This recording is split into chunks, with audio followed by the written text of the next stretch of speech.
प्रयत्न केला। या लोकांना कळायला पाहिजे, सत्ता आली म्हणून मनमानी करायची नसते, ही लोकशाही आहे। तुम्ही किती मनमानी केली तर संविधानाच्या बाहेर तुम्हाला जाता येणार नाही। संविधान तुम्ही तोडू शकत नाही, संविधानाला तुम्ही बदलू शकत नाही। यासाठी या देशातली सर्व जनता एक आहे।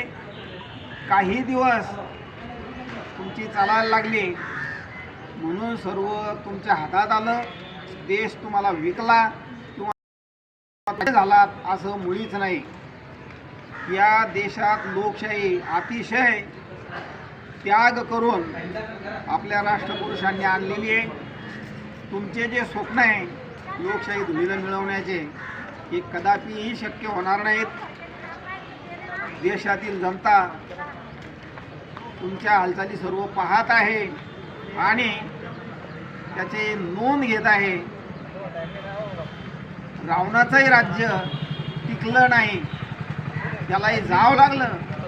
असं म्हणतात की दुपारचा सूर्य कल्ल्याशिवाय राहत नाही। त्यामुळं तुमची सत्ता आज आहे, उद्या नाही। परंतु देशामध्ये तुम्ही जे करत आहात ही अतिशय वाईट आहे। याची आज जरी तुम्हाला जाणीव नसली तरी काही काळानंतर तुम्हाला पश्चाताप झाल्याशिवाय राहणार नाही। आणि म्हणून तुम्हाला कडक इशारा आहे की तुम्ही अजूनही सुधरा।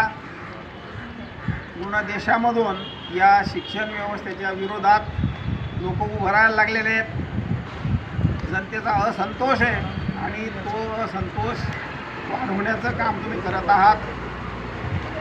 असो, तुमची ही आरेरावी किंवा हुकुमशाही वृत्ती तुमची तुम्हाला लखलाप।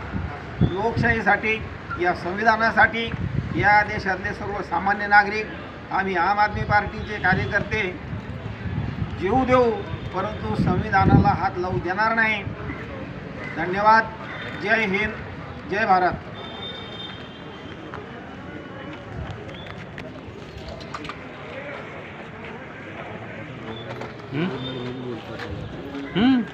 बोला ना।